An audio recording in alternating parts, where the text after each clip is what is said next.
Welcome to another video. Today we're playing Don't Take This Cat Home. Don't Take That Cat Home. Something like that. I don't remember. Don't Take This Cat Home. That's what the game's called. That's what we're playing. We have played this game previously, like the first hour of it. This game has like 40 endings, and we need to get 7 more after this video and the next one. So if you know any of the endings I don't get, then please let me know. But otherwise, enjoy. And also, warning, there is a bit of an epilepsy type of thing going on at the beginning of the video because my game capture, display capture, did not want to pick up the game properly when it was in full screen mode, so I eventually had to window it and crop it. Well, you'll see. But enjoy. And please subscribe. Thank you.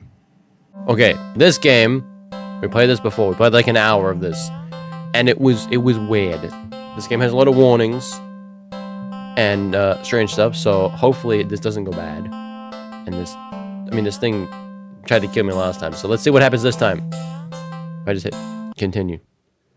Is the game? Okay, let me turn off this. Okay, well, it's only dots. You're walking. Right, of course. What? Hold up. What is going on? Why is it not showing up? Is my display capture okay?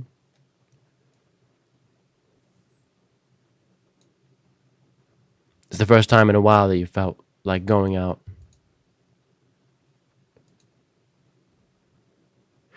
That's weird. What?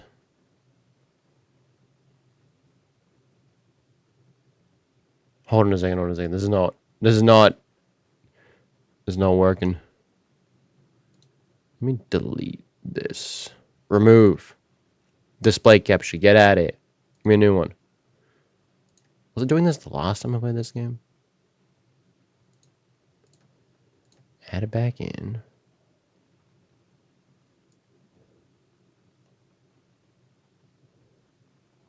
Add it into here. No.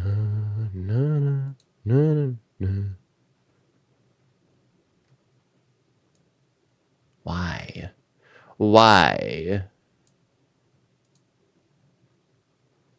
Hold on, I'm restarting this game. No. Quit. Wait, settings maybe? Preferences.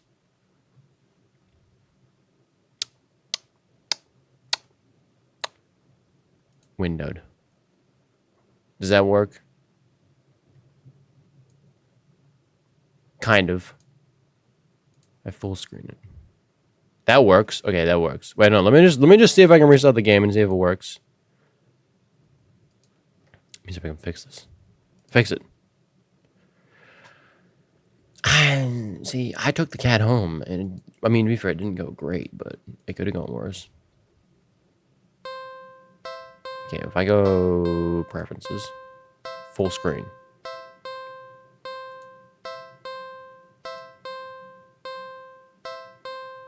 Oh my word, what the frick is wrong with this game? Okay, well I guess we're playing windowed then. But let me just do a little one. No. Display capture. Crop it a little bit. And then crop it from the top. There we go. And then make it bigger. Chat me by the way. Hold up.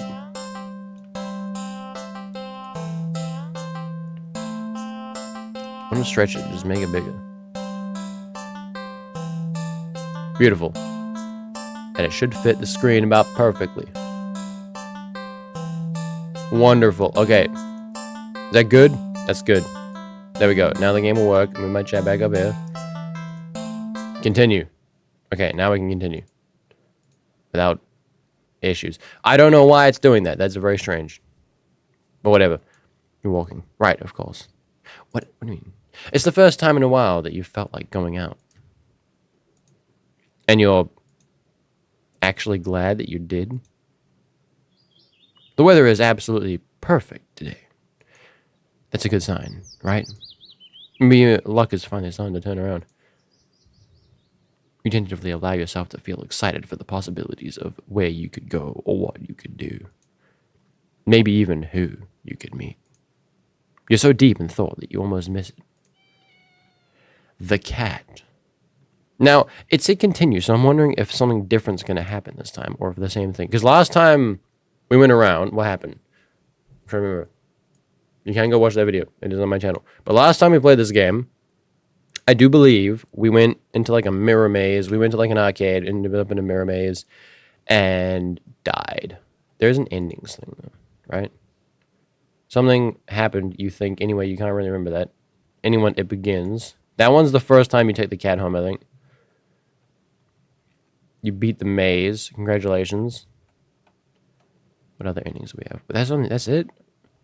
Didn't we get an ending for going back home? Is that not... Is there not... I swear there's an ending for, like, not taking the cat. Isn't that an ending? Or is that it begins? I don't know. Curiosity guiding your steps, you follow the sound to the entrance of a lonely alleyway. The sunlight only just manages to reach down in between the tall buildings on either side. You timidly enter the alley and walk forward. The loose gravel and scattered debris on the ground softening your steps. Meow meow. Finally, the sound source comes into view in the warm, almost ethereal light of the alley. At the end of the alley, in a big cardboard box, is a cat. Yes, but we will not be touching this cat. Hold on a second, it's not quite scented. That's better. No. No. There you go. There's no black bits inside. Is a cat. Guess that should have been obvious. Meow. It's an interesting looking cat. Its pretty yellow eyes shine like gold among the dark sea of its black fur. It puts its front paws up on the edge of the box and looks up at you. Meow. So, you look so familiar, right? Meow. Then again, it is a cat. Not many different ways for a standard black cat to look, after all. I mean, you're not inherently wrong. This one sure is a cutie, though. Just look. It's not glaring at you or hissing at you for getting it this close like other stray cats have in the past. It's just sitting there, patiently, waiting for you to do something. Well, we didn't take the cat home last time.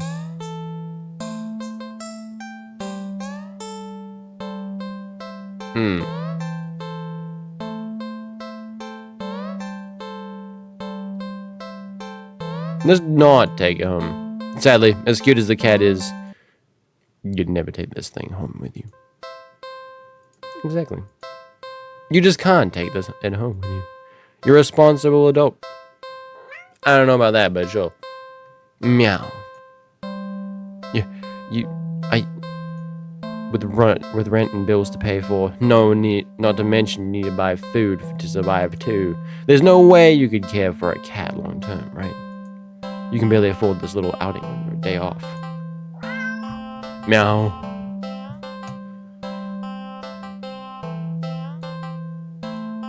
What to do?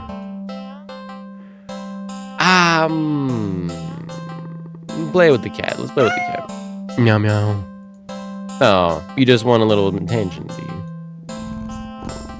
Okay, you like me so far. The poor thing must be bored sitting in that box all day. You're not sure where you're much of an interesting companion, but you're willing to do your best. There's got to be something you can entertain the little critter with. But what? Check pockets. You dig into your pockets. You find a small piece of string in your left pocket. Not very helpful. The string is far too short. An eager and excited cat leaping for it could easily lead to you getting bitten and scratched.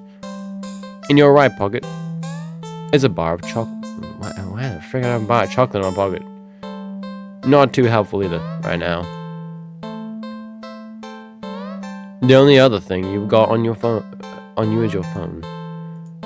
It's not much of anything the cat can play with, but There is something you can do. Little picture. Little picture. Wow, there's a lot of lens flares. Photo montage! Well, that was fun, right? Well, you enjoyed yourself. With nothing else to do and no intention of taking the cat home, you decide it's probably best to just leave. You don't want the cat to get too attached after all. At least you'll have some memories to take with you. Okay, see you around, I guess. Good luck. Why are you wishing the cat good luck? It can't hear you, you know. Okay. Well, I mean, it can hear us, but it just doesn't speak our language. Oh, that's loud. I was about to read that. Your phone just got a message. You open it up, and... What? Aren't I cute? It's a picture of a familiar-looking cat. Huh? The cat does look cute. And happier in the picture. But it's not a picture you recognize. Well, I didn't take that picture. So how on earth did the cat take a picture of itself without a phone? And how did it text me without a phone? How did it text me without fingers? That's a better question. I guess that's why I misspelled the word cute. What the heck? You didn't take this picture. You peek over your shoulder at the cat. Nah, he didn't. But the cat is simply looking at you. No. It mews sadly as if pleading you to come back. I think we should hang out and do something else. Well, I guess I could stay a little longer. I guess I could. But now, what to do?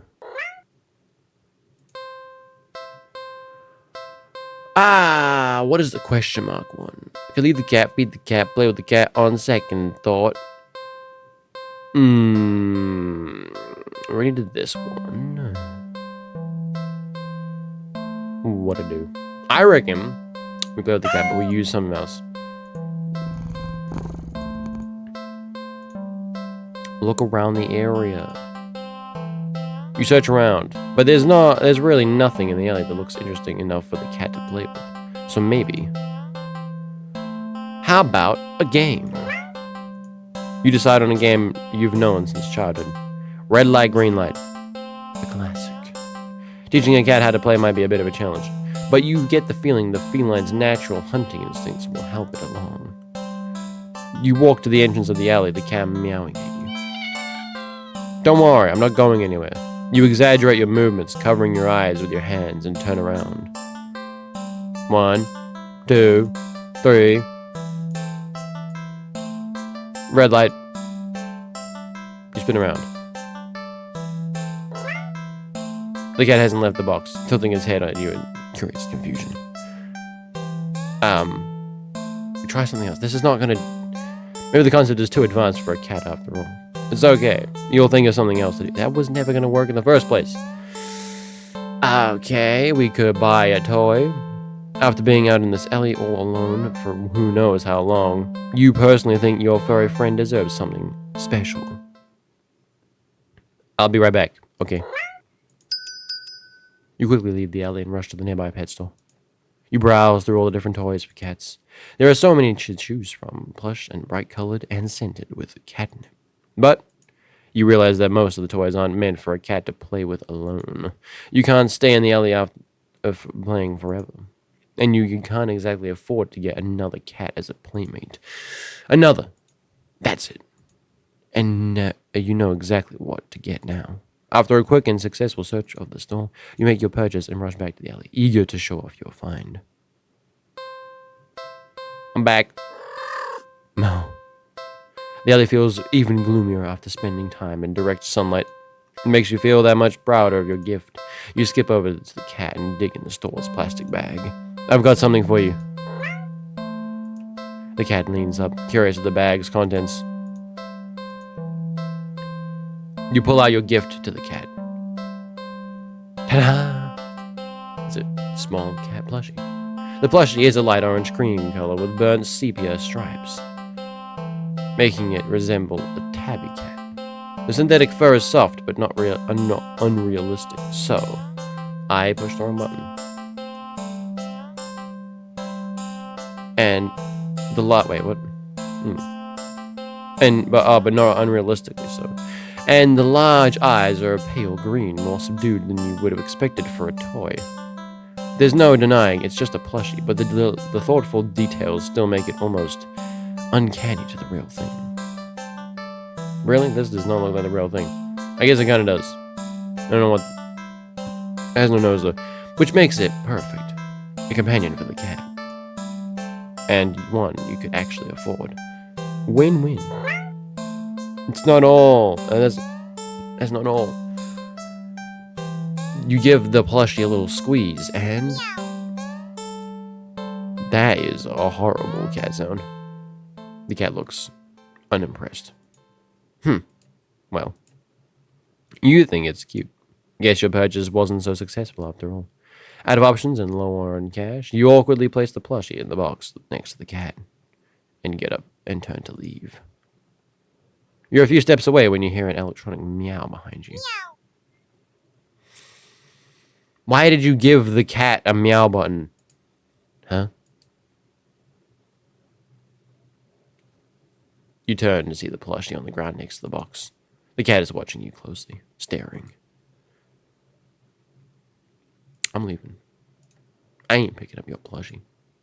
Ungrateful little monster. You have an annoyance. You're welcome. Shaking your head, you turn to leave once again. Ow! What was that? When a sharp pain lances up your arm. Crying out, you grab at your arm, only for it to... Oh, fall off? Excuse me? Why am I made of stuffing? Your arm just falls right off. You stare in shock at your severed limb on the ground. Gathering your courage, you turn and to look where your arm had once connected to the rest of you, only to see... Not blood. It's cotton.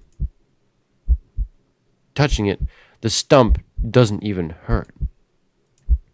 That is... Well, there goes my other arm. Until the same thing happens to your other arm. Yeah.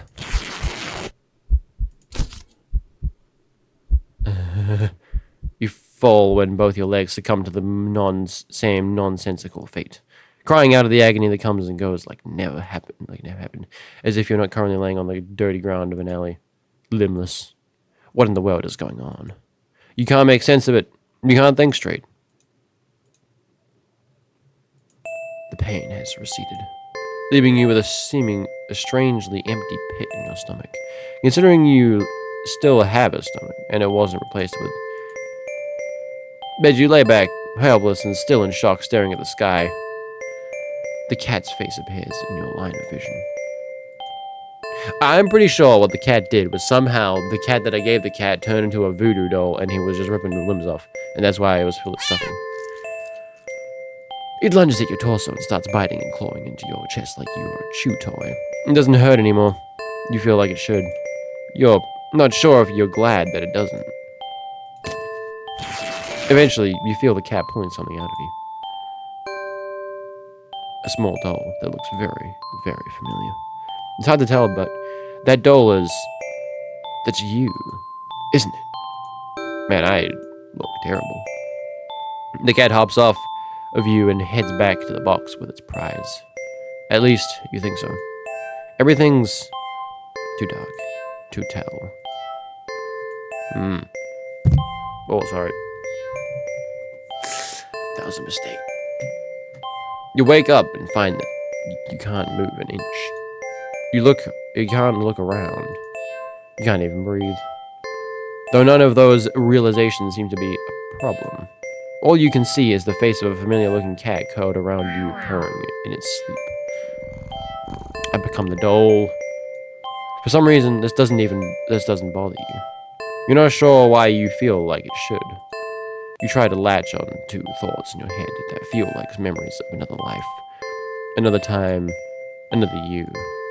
But the thoughts slip away like forgotten dreams.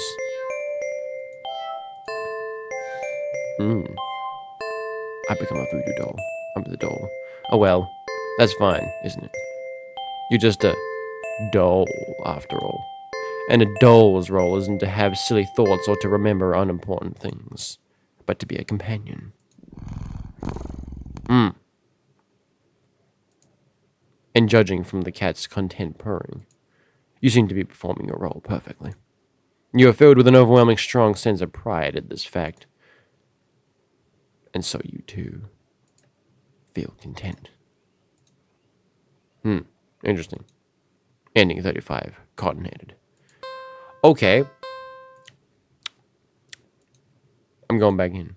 You're walking. Right, of course. It's the first time in a while you... Yeah, okay. Yeah, okay.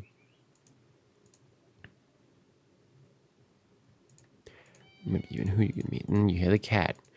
We're gonna go talk to the cat. I'm not taking this thing home, though. Again, I reckon there's more endings that way. There's more endings both ways, but...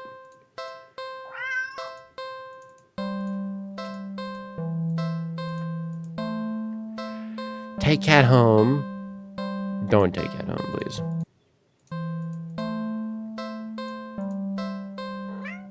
Meow. Written bills paid. Gotta mention I can't afford a cat. I can't do it. What to do? Feed the cat this time. The cat must be hungry, right? You can't imagine that it's had much to eat if it's so attached to that box it's in. Though it doesn't exactly seem malnourished either. Surely it must have left the box to search for food then. For some reason, something in the back of your mind tells you there's not the case. And not to think on it any further. Well, either way, you can't exactly enjoy your day out knowing you left behind a hungry cat, especially when you could have done something to help. So, what to do with the hungry kitty? Well, in the pockets, we only have the string of the chocolate. We know that. I don't know if cats are supposed to eat chocolate. Look around the area. What to do with them? We could look around the area. I don't know what we're gonna find. Or question marks. Let's try the pockets. I don't know. Can I eat the chocolate? I think it's probably too short. And eager and excited can't leaving it. Yeah, okay.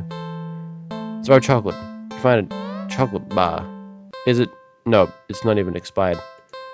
Quite defined indeed. How did you not know there was a chocolate bar in your pocket? You're about to offer it to the cat. When suddenly you're hit with guilt as you remember something gut-curdling. Chocolate is toxic to cats. Oh my gosh. You resist the urge to vomit at your near mistake. You feel so guilty you throw the chocolate bar away into a nearby trash bin. An almost cat killer doesn't deserve a chocolate. You go back to the cat, barely able to stand its innocently oblivious expression. Meow. It doesn't even know that you almost... I'm so sorry. I didn't even know what to say. I don't. You're a horrible person. You know what? Stay there. I'll be right back. You leave the alley. I'm gonna go buy some food, aren't we? And return with a whole fish you bought at a nearby grocery shop. It was a bit pricey, but it was the least you could do. The cat eagerly accepts your offering, munching happily at the fish after you'd placed it in the box. You want to smile at the sight, but you just feel so awful. So sorry, again. The cat seemingly pays you no mind as you slip back out of the alley. Not feeling like you deserve a peaceful day out, you decide to just head back home. That's not a meow, that's a growl. Oh no. On the way home, you notice more cats than usual watching you from their hiding spots. But you try not to think about it. Look, I don't got fish for all of you. You can't help but wonder if they know what you'd nearly done. But it's not like they meant you. It meant to hurt. Like you meant to hurt anyone. But they don't know them. Right? I don't know what you mean. I didn't mean to hurt anyone. I didn't hurt anyone. You finally reach your apartment building. You're about to unlock the door when... But that's bad. You look behind you, only to see dozens of cats standing there, looking at you.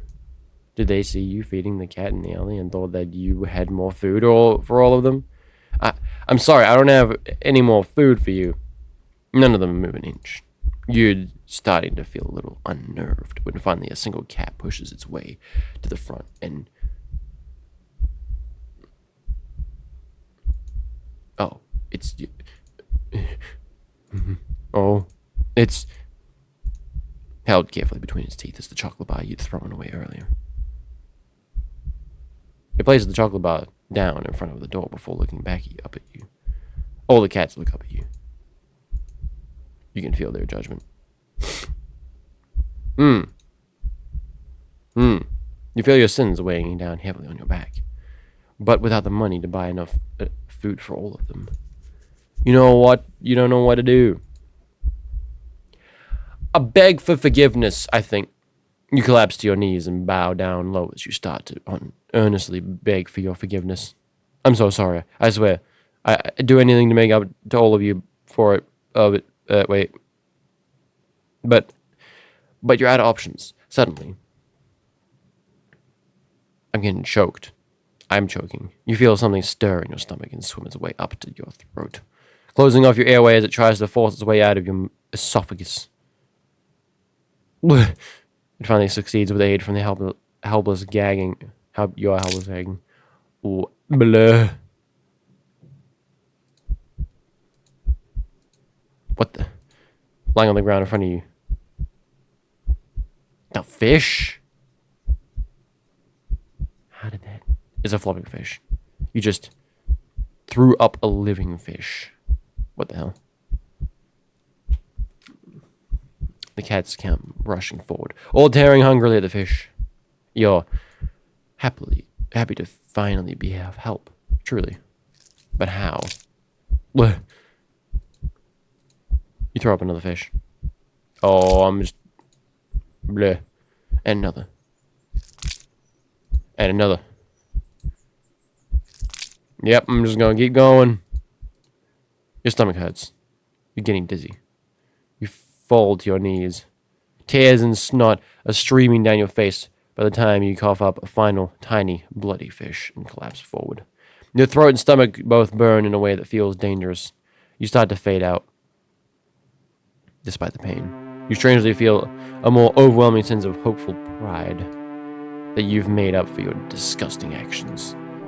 That you've been forgiven.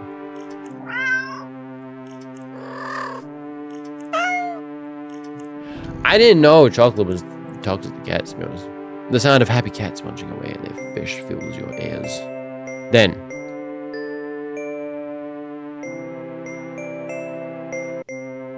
you feel something behind, being nudged into your hand. It feels like it's the bar of chocolate you'd found in your pocket.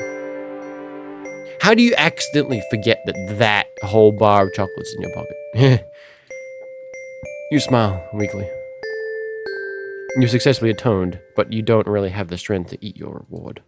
Sadly, the last taste in your mouth as you leave this mortal coil doesn't get to be that of chocolate, but raw fish.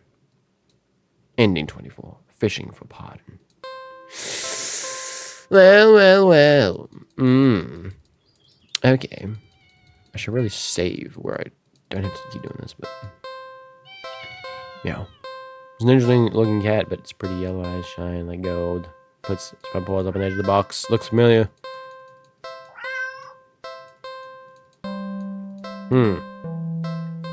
Take cat home? No. Don't take the cat home. We're gonna do something else. I'm gonna do... Now, let's feed the cat again. Another fish this time.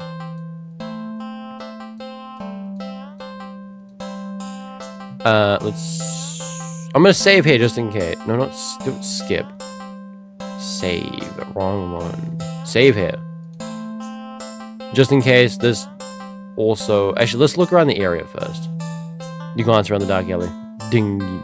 Dark, dingy alley.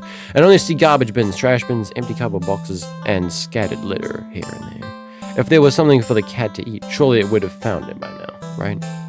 But you know, you don't want to just give up so easily. You keep looking, and look, and you look and only see garbage. You sniff and only smell garbage. You listen. You just barely make out the sound of a faint scurrying by a trash bin a few feet away. Quietly, oh so quietly, you creep over to the bin, and you lunge. Break something? You weren't very graceful in your attempt. You'd stumbled and knocked over a stack of nearby boxes full of more trash, but as you stand up, grasped in your hand is a small mouse. Squeak, squeak. The mouse squeaks and shrieks in its distress, wriggling and struggling desperately in your grip. You're holding it too tightly and carefully for it to be able to bite or scratch you, though. It wears itself out eventually and looks up at you with black eyes. It's completely at your mercy. Feed mouse to cat. The mouse looks scared, as if it can sense your intentions. It weakly starts to struggle again. Squeak, squeak. Squeak! The mouse is reluctant. Feed mouse to cat. Why are you acting like this is a major crime? You feed the mouse to the cat. The cat tears it apart instantly. That's a shame, mouse. Should have been quicker. The mouse's pains, squeaks and squeals pierce through you until they're abruptly cut off. Satisfied, the cat mewls happily at you, red tinting its fangs. The cat curls up in its own blood-stained box and goes to sleep. You take the chance to leave. No, press the wrong button. A well-fed cat will likely follow you home, after all. And cute as the cat is, you really can't afford to pet a pet right now. Still feeling a little guilty about the mouse, you decide to just go home. Do I?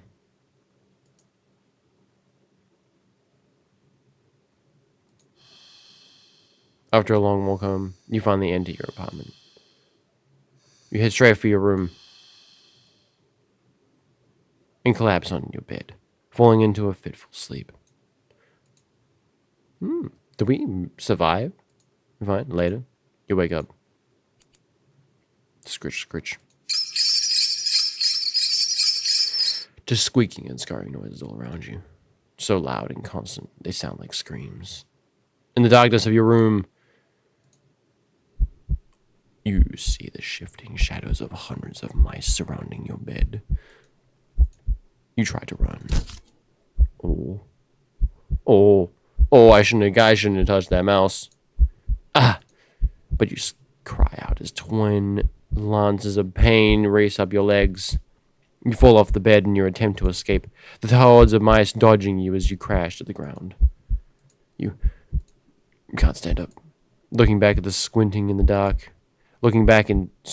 dark, you just about make out the source of your pain. The flesh and tendons of your heels and ankles are mangled. Oh, they've eaten me in my sleep. Bitten through your socks. No, leave me alone. Desperate, you crawl in with only your arms toward the door. The mice descend upon you, biting into your skin. Oh, I'm dead. Gnawing away pieces of me. I'm very dead. You start to fade in and out of consciousness. But you still reach up for the doorknob. Your arm heavy, weighed down by the mice clinging to it with little claws and tiny teeth. You manage to jostle the knob enough for the door to slowly swing open. Is the cat gonna come and save me? Oh, my arm's gone. Oh, that's bad. but your outstretched arm suddenly falls to the ground, lifeless. The mice manage to chew through your flesh and bone of your now dismembered limb. As a few mice creep forward to curiously inspect your arm, you stare blankly at it for a moment before sliding your gaze up. In the newly opened doorway, it's a familiar sight. Familiar-looking mouse. He stares at you, the darkness in his beady black eyes. You can't begin to measure your depths. It's the mouse from before. Oh no. Nor the hatred pouring out from within them. All of it aimed at you. You collapse head, hitting the floor as your other arm is eaten away as well. You're not sure how you're still conscious. The pain should be indescribable. And yet, you just feel a cold sense of loss. The mice have clustered along your back now, gnawing and ripping their way down between your shoulder blades, into your back, into your chest.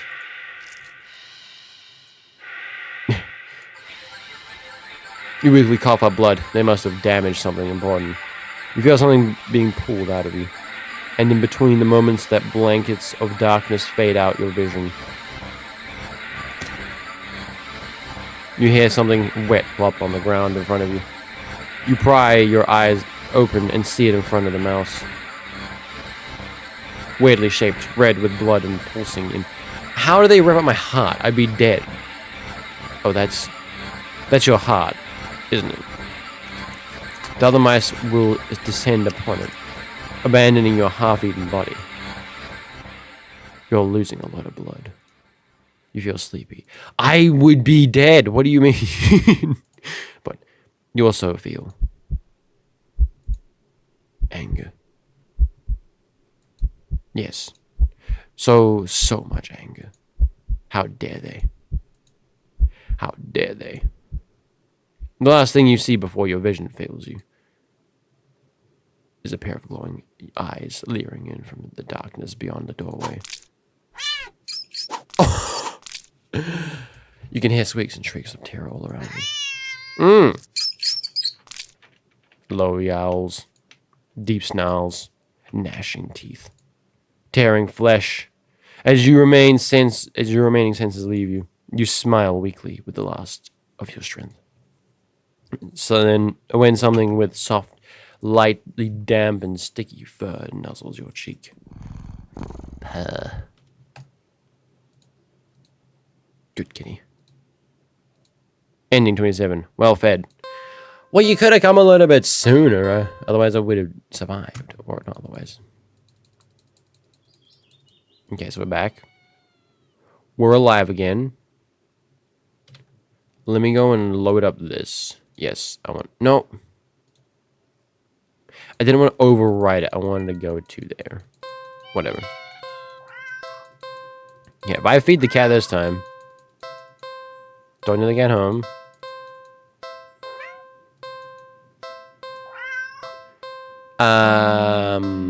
Feed cat. This one. Not yet. So.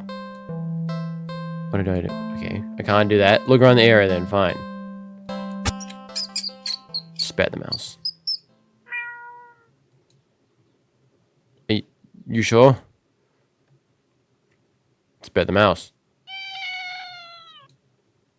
You can hear the cat's stomach growling. It must be so hungry. It must be starving. Spare the mouse. I ain't giving in. No. You know the cat is hungry. Why are you hesitating? You caught prey for the cat's sake, didn't you? Are you going to value the life of a filthy rodent more than the cat's? Spare the mouse. I don't want to die. I should have fed it.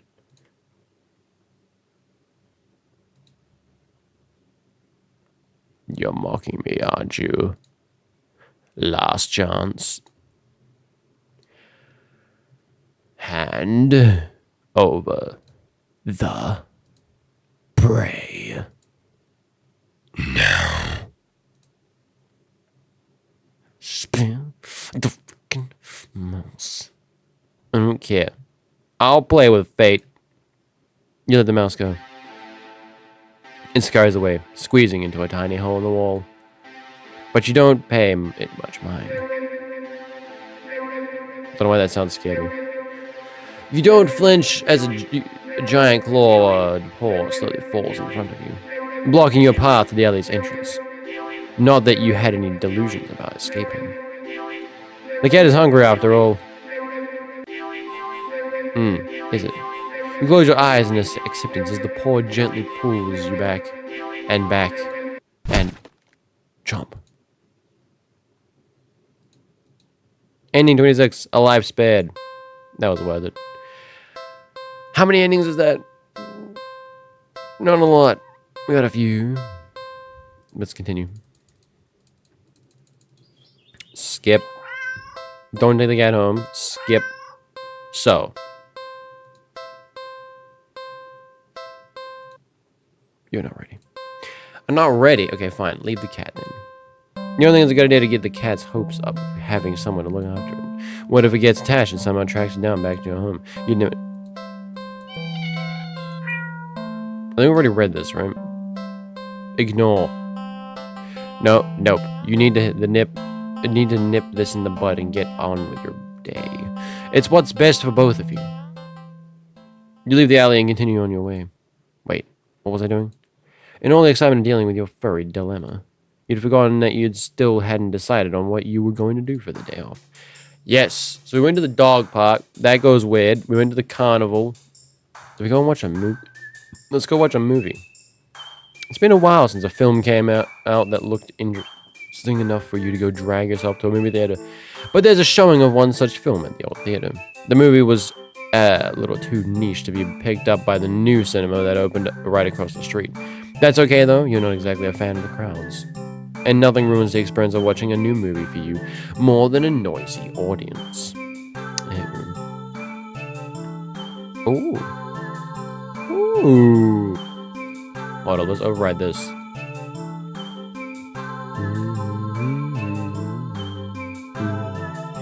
Okay, go to the old theater. You eagerly buy your ticket from the kind old man in the booth and head inside. It's barren of any trace of other people, and the decor looks like it hasn't changed since the 80s. Maybe even the 70s. But it's what you were counting on. You consider buying some popcorn, but can't help but be concerned that everything at the concession stand might be expired. Why? I mean, I guess it is old. You move on and walk through the halls, finally locating the theater designated on your ticket stub. I don't know what that means. As expected, the theater your movie will be playing in is completely empty. What is a stub? Hold up, what's a stub? I've never heard that word. Stub. The truncated remnant of a pencil, cigarette, or similar shaped object after use. The center foil of a check, receipt, ticket, or other document. I mean, what does center foil mean? What, I'm just learning some words. The part of a check, receipt, ticket, or other document that is torn off and kept as a record by the person. Oh, counterfoil. Let's say the foils are. Interesting. Anyways, as expected, the theater your movie being played in is completely empty. Perfect. You pick a spot right in the middle, even counting the seats and taking into consideration the gap of the staircase. As you settle in, the dim lights fade away, leaving the room pitch black for a few seconds. Before the screen flickers on, no commercials or trailers pop up, the movie just begins. Please, you shrug and let yourself get immersed in the opening scene. But just as you're getting into the premise, the doors open behind you, momentarily casting light into the room and ruining the atmosphere. You hold in a frustrated sigh. It's a public establishment after all. The place can't exactly afford to stay open if you're the only customer. You try to refocus on the movie, but you sense the new presence slowly shifting around the theater, before heading in your general direction. What?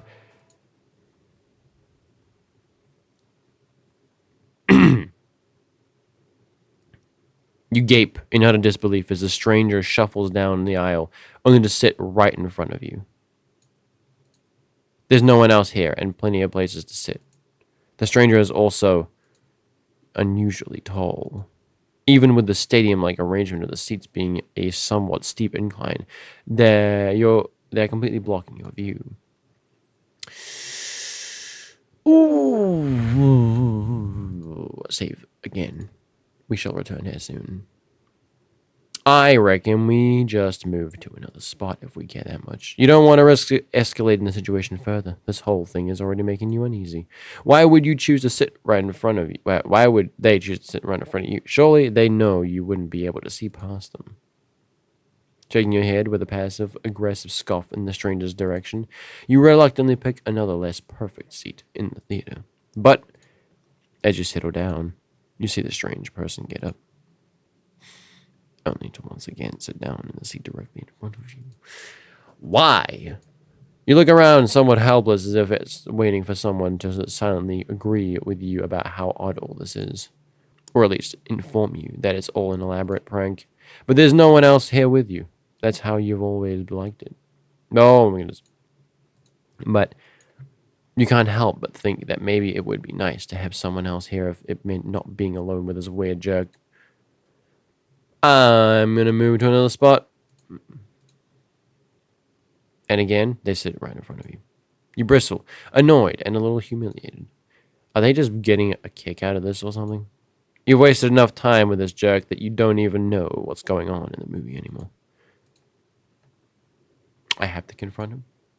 You hate confrontation. You can already feel your palms starting to sweat at the idea of it. Your throat's closing up and your body's starting to shake. You've always been more of a flighter than a fighter. But you paid for this ticket. You've wanted to watch this movie for ages, and now this total stranger has ruined the entire experience for you. You're all alone in this theater. There's no one who'll keep you or will help you if something goes wrong. But you're angry enough that you ignore the signs of your body that are begging you to put as much distance as you can between yourself and this stranger. You stand up, even standing and higher up on the incline. The stranger is still at least a head taller than you. He must be a tall person. The movie continues to play in the background, but you feel as if a hush immediately falls heavily over the theater at your movement. As if you can sense the stranger anticipating what you plan to do next. That doesn't make sense. You square your shoulders and force a little bass into your voice. Hey! The effort makes your words come out more harshly than you intended, like a sudden and vicious bark. But you figured they deserve it anyways. You're being a real jerk, you know. You know that. Just what are you playing at, huh? Why are you trying to piss me off? Or are you trying to piss me off? The silence that follows your words is deafening. So much so that you glance at the screen only to find that the movie has paused. Your attention is ripped back to the stranger in front of you as they shift slightly. Like a small animal trying desperately to anticipate the moves of a predator. You don't move an inch. You don't look away. You don't dare to blink. Instead, your eyes widen as the person's head turns. Then turns some more. Then turns more, beyond what should be possible, neck bones cracking, to face you directly. Oh. You could just go ahead, turn it back around. I don't really... just enjoy the movie. You can't move. Wide, glowing eyes resting above a wider grinning mouth gaze down at you. The stranger opens their mouth, and what comes out is something impossible to comprehend.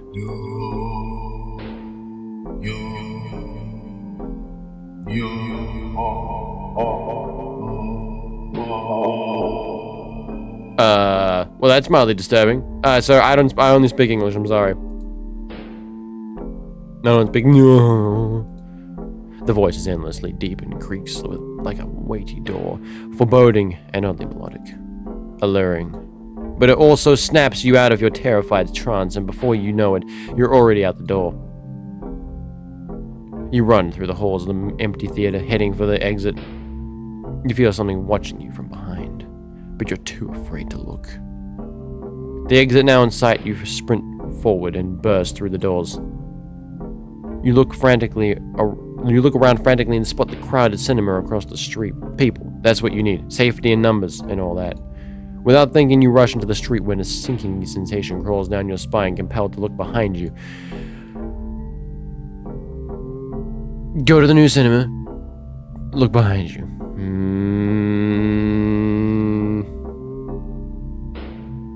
What would I do? What should I do? Let's look behind you.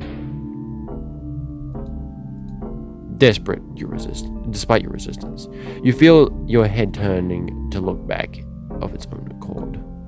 While in the middle of the street,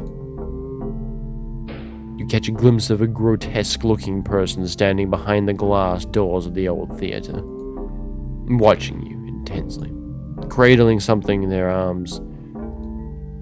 Something familiar. But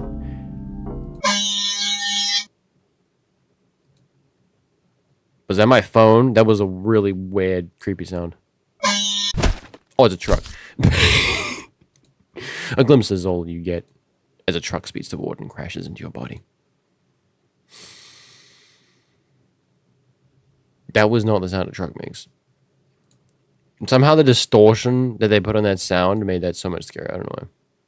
You're killed on impact. Your body splattered across the road and crashed further under the heavy tires. Crushed further. Ending 16. Poor screening arrangements. Can we load this? Let's leave the theater. This is too weird. Feeling uncomfortable. You decide to leave the theater. There's still enough time left in the day to do something else. Now what? Oh, okay. Go to the new cinema then. You don't know why. Put us my cat. But you don't really feel great about the idea of being alone right now. Deciding to wait for the movie you've been anticipating to be available on DVD or streaming, you join the long line outside the new cinema. Hold up. Which is it? DVD or streaming? Because no one watches DVDs these days. If you're in the era of streaming, we don't do DVDs. If you're in the era of DVDs, we don't do streaming. So which one is it? Well, I guess streaming did come about when DVDs are still a thing. By the time you've reached the ticket booth, you just want to get inside. So you pick a movie at random and take your ticket from the tired-looking straight teenager manning the booth. Well, okay, to be fair, you can still buy most movies on DVD. Not that many people watch DVD. Most people don't have a DVD player. Although, most people would say they don't, but they do because they have a console in the house. If you have a video game console, you probably have a DVD player. Unless it's a discless one, like the one that I have, like my PS5. That's the problem. The decor is chic and sleek inside, and the inside is bustling with people. It's not what you're usually into. But it's kind of nice not being alone. Even if you feel a little lonely watching families and groups of friends laughing among themselves. You'd get some popcorn, but the lines at concession stands are long, and the prices are criminal anyway. That is true. Cinemas are expensive. You go through the halls and follow the signs to the theater designated on your ticket before heading inside.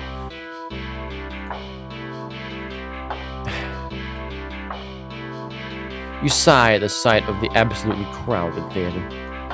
You head towards a seat only to be told by the person next to you that it's being saved for someone. This happens a few more times before you finally manage to get yourself settled into a seat, annoyingly off-sent into the screen. That's fine. I don't think I've ever been to a cinema that's got this many people in it. But the screen is at least visible, if not a little too close, so you grit your teeth and bear it. The lights fade out, but the chatter doesn't. The rest of the audience seems content to talk through the commercials and even through the trailers. You figure the chatter will stop when the movie actually begins. But it doesn't even slightly quieter as this opening. I didn't mean to do that. As the opening scene starts to play out. That's ridiculous. This definitely is American. I don't know, actually. Does it happen in America? In New Zealand, most people will stop talking as soon as the lights dim. Most people will shut up. Not that there's normally more than 10 people in the cinema at a time, but, you know, You sigh out loud, not thinking anyone would hear you anyway. This is why you avoid movie theaters like the plague. What the frick? Is the cat on the screen? Suddenly, the screen changes, showing the face of a black cat. A familiar black cat. You ain't the one from Batman. Confused murmurs fill the room, but then the cat on the screen meows. It's that same sound the other guy was making.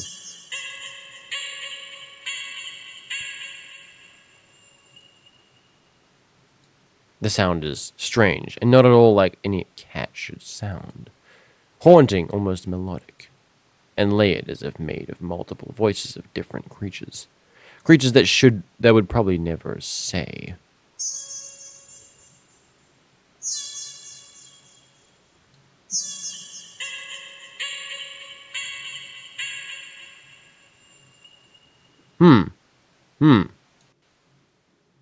You sit in confusion, wondering why you haven't already gotten up and left to complain to the cinema staff. But then you hear it. It's scattered and dissonant at first, but among the crowd, people start to chant along with the cat on the screen. Oh, that's freaking creepy. Weak-minded fools. I'm out of here.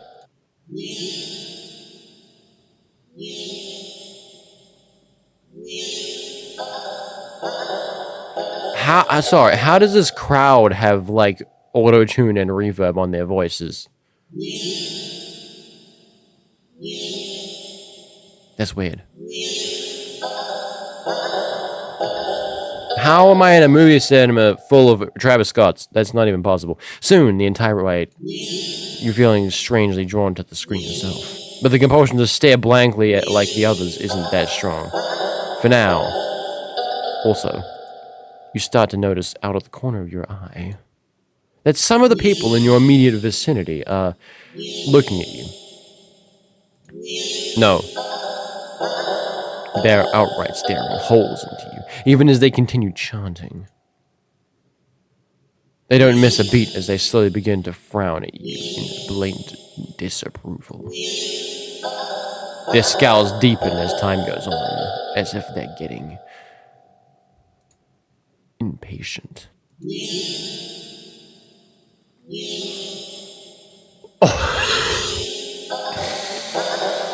I think we saved this over the other one.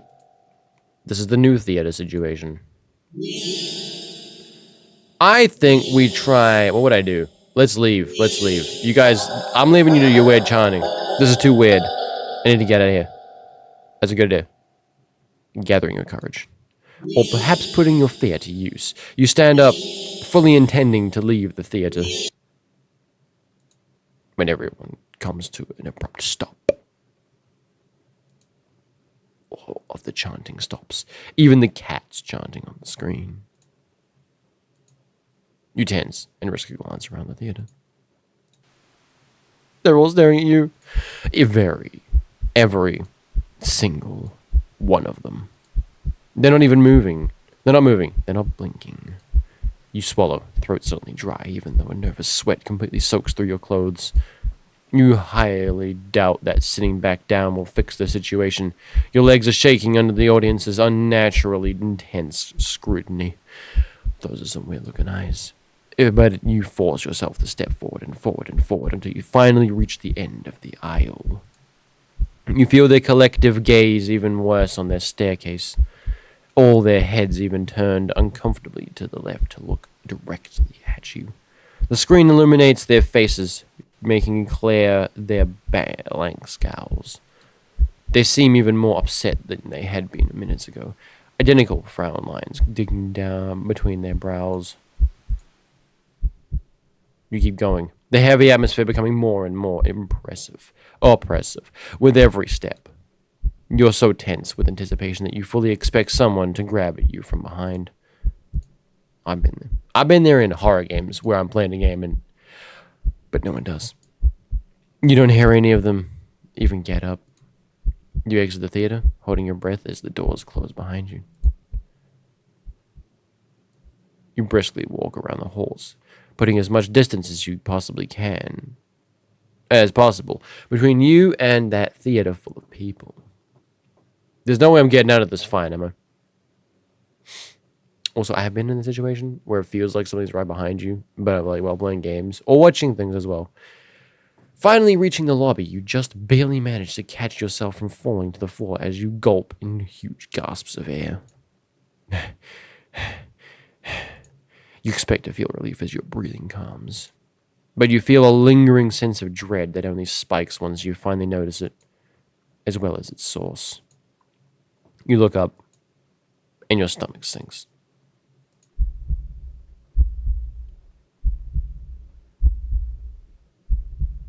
What? Oh. All the people in the lobby area of the movie theater, everyone in line at that occasion stand, all of them are staring at you.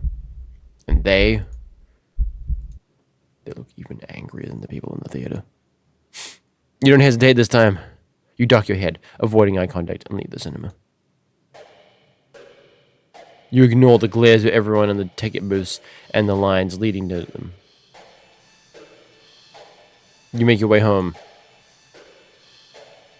Whenever you dare to look up at someone on the way, you flinch at the blatant anger, fury, and disgust on their face. You think you start to hear the faint sound of a cat's meowing behind you, or maybe a kitten's. Doesn't matter. You just want to go home. You reach your front door and fumble with the keys, cowing from the look of pure hatred on your neighbor's face as he stares at you from his door. My neighbor, why are you hating me? Finally, you get inside your apartment, lock all the locks on the door, and slide down with your back against it till you're sitting on the floor. You allow yourself a moment to breathe. Now home, your heartbeat calms and your fear slowly bleeds from you, leaving you feeling strangely empty. I mean, I wouldn't be surprised if you start feeling empty after like being really scared because you're like don't know how to feel because all the emotions just gone. You pass the kitchen, head to your room, and slip under the covers of your bed, trying to fall asleep. Maybe it's all just a bad dream. As you fall into a fitful sleep, sure to be full of nightmares of glaring eyes, you try to ignore the ever-increasing sounds of cats meowing and yowling in the distance outside your apartment. Ending 17. Black sheep. What does that mean? I'm the odd one out. That's what it means, probably. Okay. Well, let's go back. Try to blend in with the crowd. Thinking fast, you look at to the screen and begin to chant in tandem with the crowd. Nay, nay, nay. I don't know how to say it. I repeat it. You feel the harshness of their collective gaze start to ebb away. The air in the theater becomes lighter once again.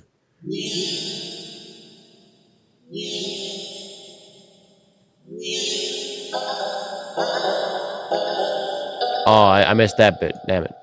You realize you release air shakily, just realizing that you'd been holding your breath earlier.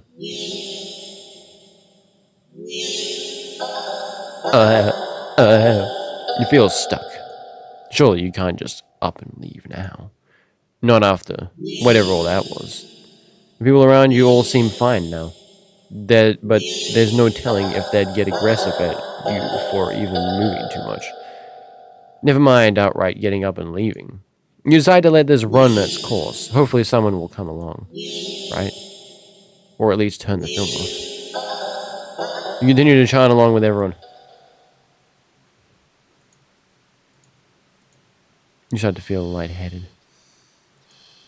You feel as if you could fall asleep, but your eyes... I wasn't finished! Your eyes don't feel heavy in the slightest. You try to look around and gauge the other's emotional state. But you can't seem to look away from the screen. You try again, but you're still locked into your into eye contact with the cat on screen.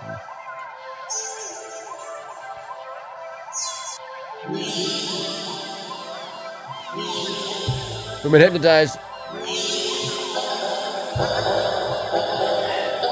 It's a shame. You attempt to physically force your line of vision away. You steel your nerves, ready to throw yourself to the ground if you need to.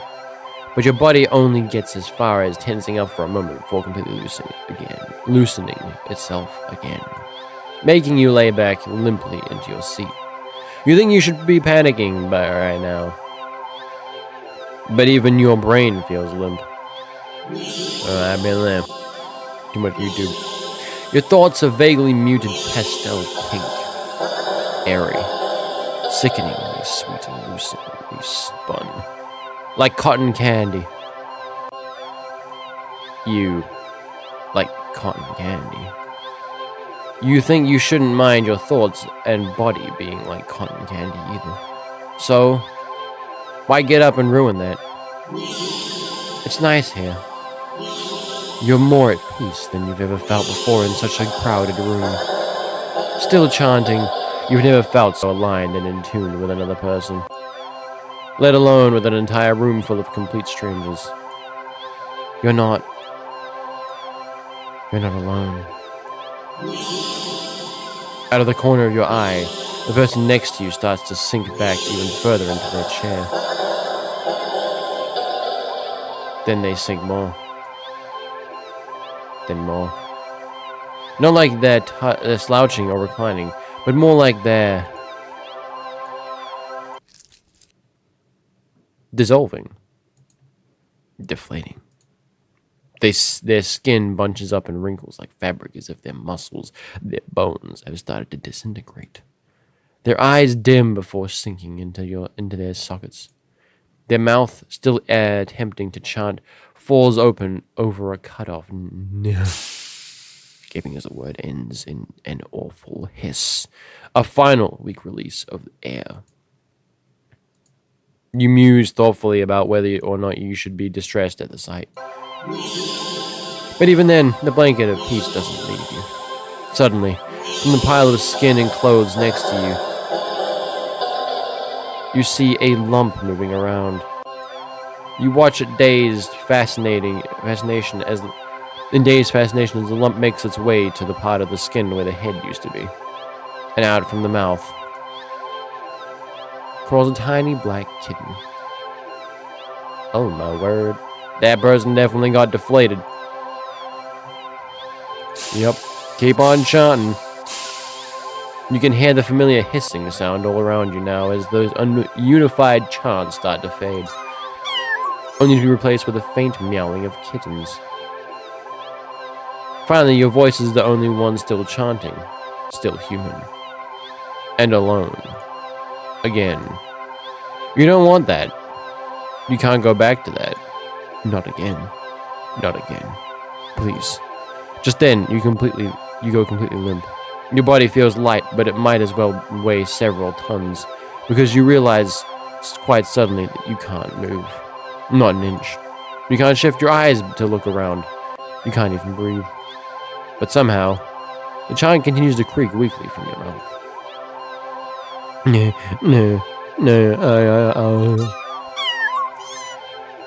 A few kittens come forward and perch themselves on the chairs around you, watching your sinking body, mewling as they wait for their younger sibling to emerge from you.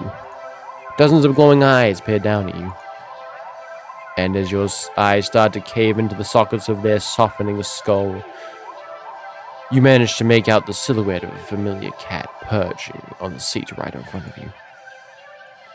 Your vision finally fades, and as that same hiss of air expels itself from your mouth, the last thing you sense is something small and alive shifting eagerly under your skin. Ending 18. Happy birthday. Oh. Well, that's good.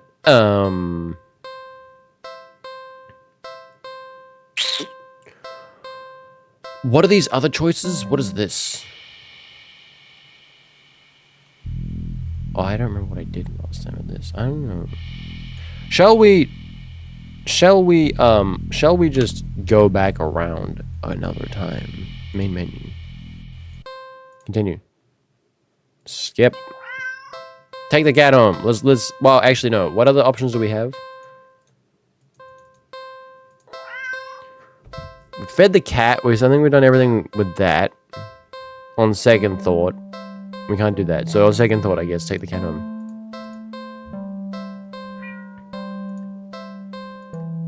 Well, why not? Right? You barely reach out your arms before the cat eagerly leaps into them and climbs up onto your shoulders. It butts its head into your temple, nuzzling against it. You can't help but smile at the cat's enthusiasm. Let's get you out of here, yeah? On the way home, you briefly consider getting cat food. But that would be a waste of time. You shrug at the odd feeling and move on. You live in a modest apartment. 1 bedroom, 1 bathroom. One you living alone in it. Oh, 1 you living alone in it. That's how that was supposed to read. So it feels weird having another living being inside it after so long, even if it's just a cat. After locking the front door and placing the cat on the floor, you wait for it to walk away and explore the new environment. Bars. But it simply sits and looks up at you expectantly.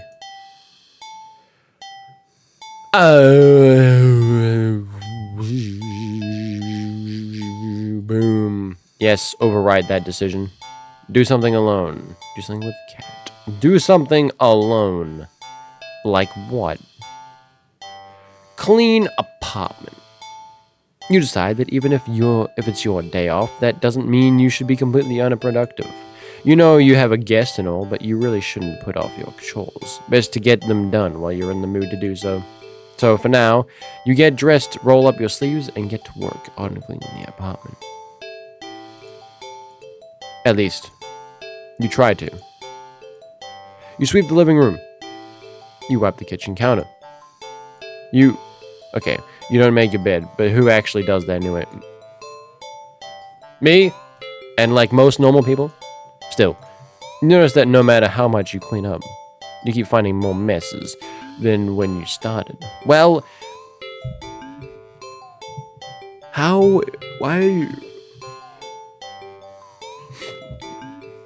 why is your kitchen table not always wiped after you use it? You peek over at the cat. You suspect that it might be the culprit behind this mystery. But every time you rush to check out it or catch it in the act, you always find it napping in the living room. You keep cleaning, but the cat, or something, keeps leaving more and more mess in its wake. Keep cleaning. You keep cleaning, but there's just more mess and more. And more. When you finally stop and look around you,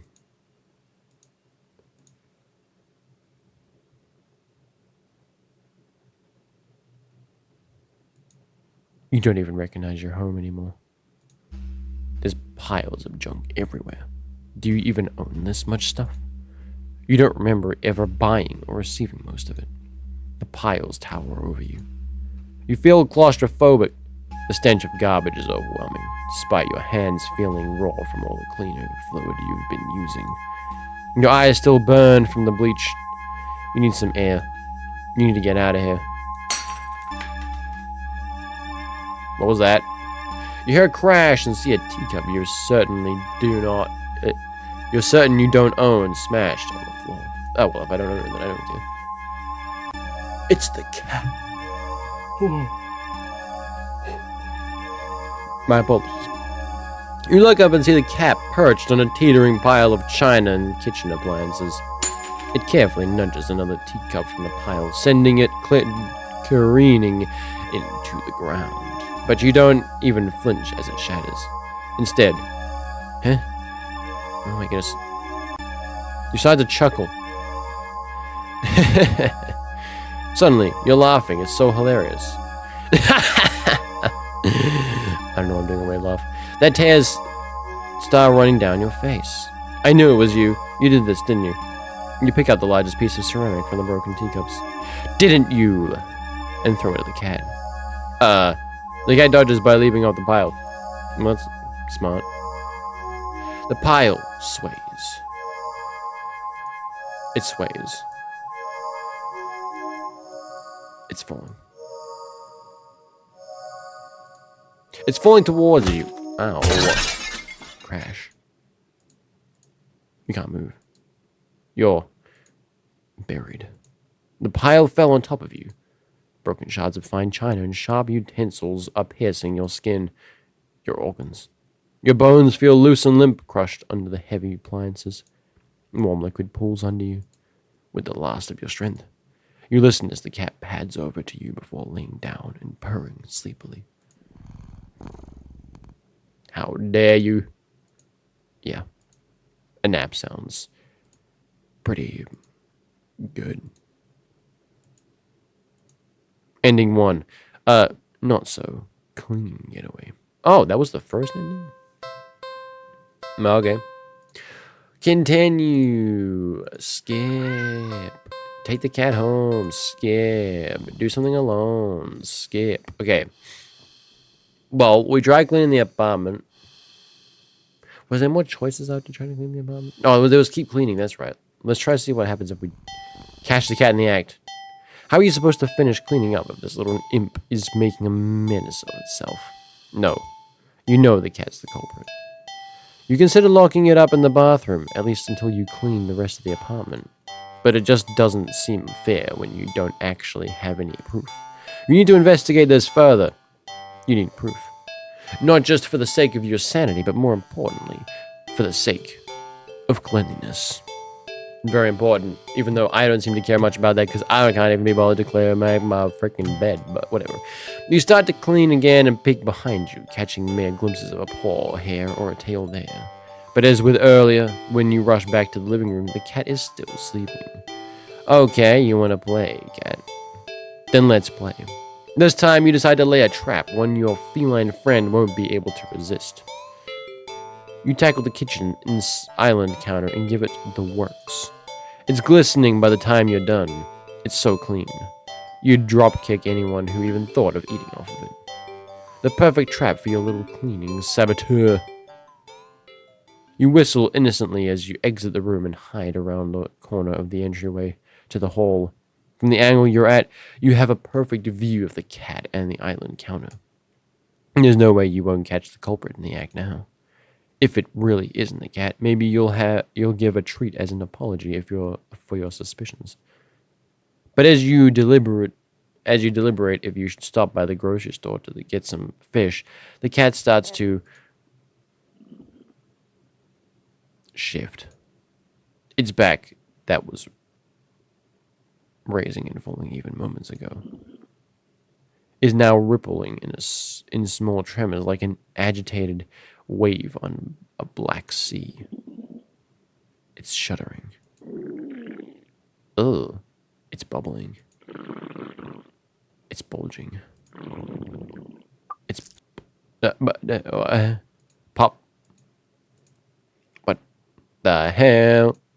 You gape in disbelief as another cat bursts out of the still sleeping cat feline. A sleeping feline you'd taken home with you. I can't read. You're fairly certain that's not how cats give birth. But more importantly, you watch cat number 2 shake itself off before leaping up onto the counter, rolling around on top of it, and leaving fur and grime in its wake. Probably should have given it a bath earlier. You feel like your mind is lagging behind the reality of the discovery you just made. But you don't seem capable of thinking beyond small observations. For example, though the hows and whys of what you're witnessing elude you, the more pertinent question that strikes you is that if the original cat is still sleeping, and the cloned cat is busy making yet another mess, then where are all the other clones. Suddenly, the two cats look directly at you in perfect unison. Cat number 2. You. Their eyes pin you to the spot with their intensity. But you realize with a familiar sinking feeling of being watched from behind that you're not the only ones looking at you. They're not the only ones looking at you. You slowly turn around.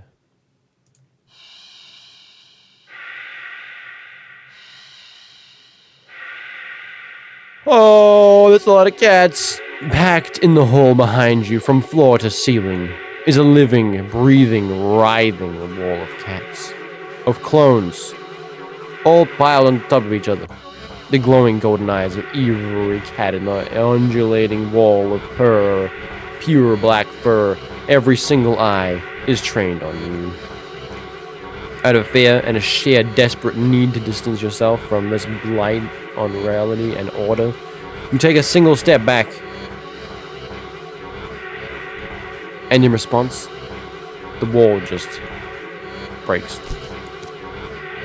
Oh, the cats all stampede over you. It'd be kind of cute if their soft paws weren't hiding claws as sharp as knives. You try to protect yourself, but there's just too many of them. Blood leaks steadily from your scratches. You feel dizzy. With what little strength you have, you turn your head and watch as the cats tear through the carpet and unfolestery knock over vases and dishes and lamps. Claw at the walls. It's going to take forever to clean this up, you think. Maybe you'll tackle it all again later. Right after you take a short nap. With an annoyed sigh, you breathe your last breath. Ending 2, double trouble.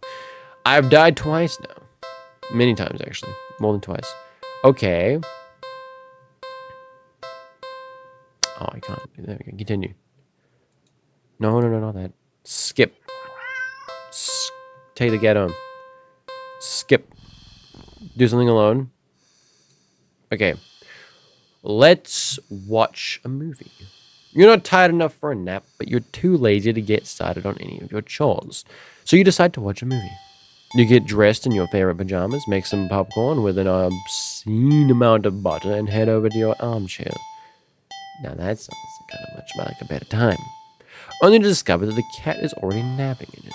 You frown a little in thought. Your couch isn't at the best angle for optimal TV viewing pleasure, and you don't feel like pushing it around and having to put it back later. The only options you have left are to sit on the floor, or move the cat and reclaim your throne. Well, I'm gonna take my freaking chair back. No, listen.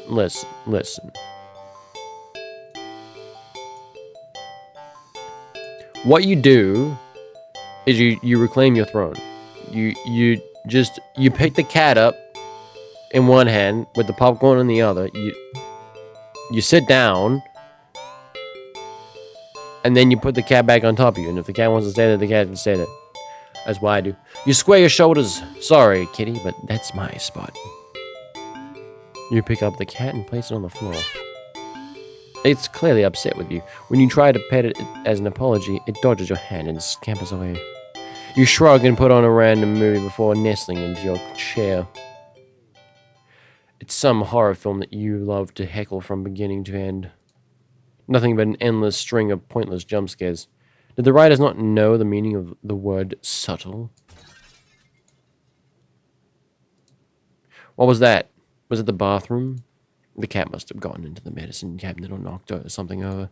Calming your thundering heart with a deep breath, you pause the movie and get up to investigate. Meow. Whoa. The cat dashes between your legs from the hall, fleeing the scene, only making you look guiltier, you know. What? Oh, fleeing the scene only makes you look guiltier, you know.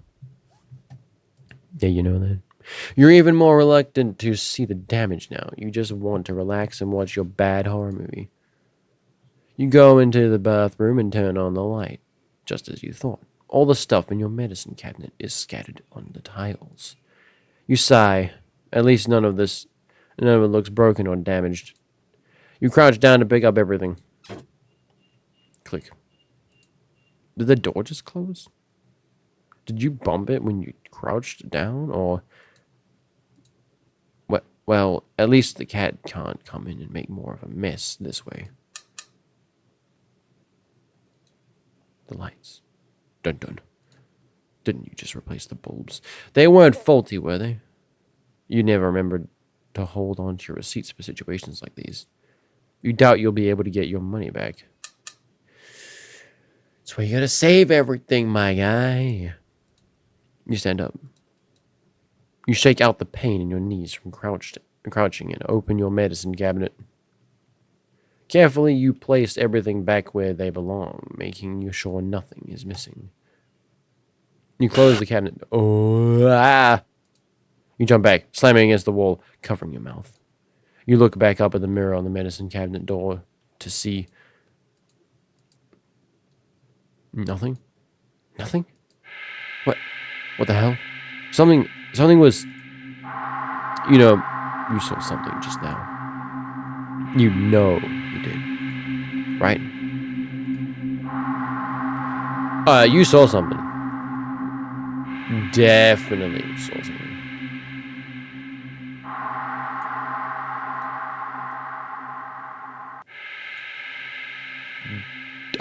You saw something. Ah! So there it is again. You rush to the bathroom and slam the door behind you without looking. You enter the hall and... No. Damn, these are some bad lights. Oh. No. You shoot yourself with your arms and... Nothing. Nothing again. You peek through your fingers and see... Just your usual hallway. You don't feel very good. You need to sit down. You carefully make your way back to the dark living room, trying not to overwhelm your senses any more than you already have. Maybe you should watch something a little more light-hearted, or just lie down instead. You don't know. It's a little hard to think. You just need to sit down. Stumbling forward, you reach your chair, but...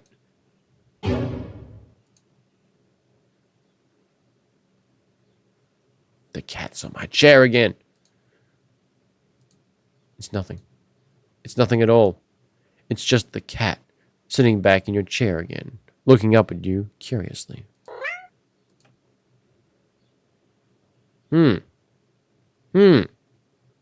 How very inconvenient. But it's enough. Your heart lurched so harshly out of a mixture of fear and anticipation that it completely gives you out. Your eyes roll up into your skull. You feel yourself falling back.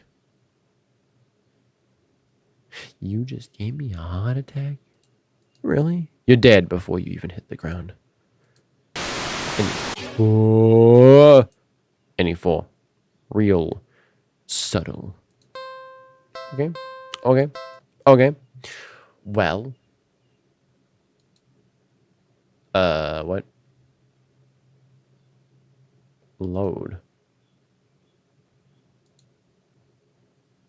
There's one. No, I don't want to overwrite. I want to load. Oh. I'm sorry. I'm so sorry. I was just so tired of everything. Not you. Never you. What is going on? But I couldn't be the person you deserve. Couldn't ever hope to be. You were so amazing. Smart and talented and independent. You shined. But in comparison, damn it. You're so stupid. So worthless. But when it approached me, it didn't tell me that it wanted me. It needed me. Maybe that's what I wanted all along. Wanting could be so fleeting. But to be needed, there was nothing I wouldn't give to have someone tell me that I mattered to them.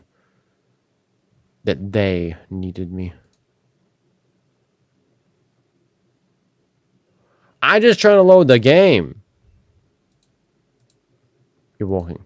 Right, of course. It's the first time. I didn't want to be here. And you're actually glad that you did? Well, there's absolutely perfect. Hold up, I was trying to load this. Yes, I'm fine with doing that.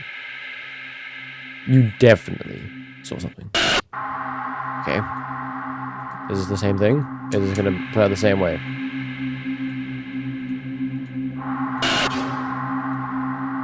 Choose it with your arms and nothing. Nothing again. Pay through your fingers and see. Nothing. I don't feel very good. Use it down. Is this the exact same? This is the exact same. How let's harsh that make sure fair. It is out. Going back, you die. Yes, I died. Ending 4. Real subtle. You telling me that you gave me 2 different choices of something that did not matter at all? Fine. Sit on the floor then. You decide to sit on the floor. The cat is a guest after all, and you pride yourself on being a good host, if nothing else. Well, at least you would if you'd ever had any guests over before. You grab a blanket and some pillows and make a comfy nest in your front of the chair. You hop on a random movie from your collection and can tell instantly that it's one of your favorite horror films. You've seen it a few times already, but it never fails to get your blood pumping. A few minutes in, and you're already invested, getting reacquainted with the story and characters. The scares won't come until later, but for some reason you feel like something is watching you from behind. You know it's probably nothing, but you feel compelled to check anyway. You peek over your shoulder. Yeah. And then you jump out of your skin, jostling a few pieces of popcorn out of the bowl into your lap. The cat is awake and looking right at you. You take a calming breath, recovering from your heart nearly lurching out of your chest, and immediately feel foolish. It was just the cat, of course. It was so quiet you'd forgotten it was behind you. Even though it's the whole reason you're sitting on the floor in the first place. Sitting on the floor gets uncomfortable quick. You shakily pick up the remote, intending to rewind some of the parts you missed. However, as soon as you press the rewind button... My TV! The TV shuts off. You blink, confused. Nothing else. Turned off. The kitchen's dimmed lights was still on. The digital clock was still glowing, and the movie player was still rewinding. The power clearly didn't go out, so why? You feel a chill run down your spine as you catch the cat's reflection in the dark TV screen. It's still looking at you. Cat stare. Silly. It's kind of their thing, right? Sometimes. And you're a new addition in its life, of course. It's going to study you closely to see if you're trustworthy. As you mentally reassure yourself that you turn the TV back on. What? The TV's on, but the movie isn't what's playing on the screen. It's... What is that? It's you. You watch yourself frown on screen as you feel your brow furrow in tandem. Which bit's me? Is it me standing? It's like footage of you in real time, like you're being recorded. You feel the familiar sensation of your mind focusing on small details to avoid the bigger picture of your current situation. Avoiding the question of how this is happening, if, who, or what is doing this, and why. Oh. Ugh. Suddenly, your mirrored self smiles and waves at you, all on its own. That's weird. You don't wave back, too stunned to move.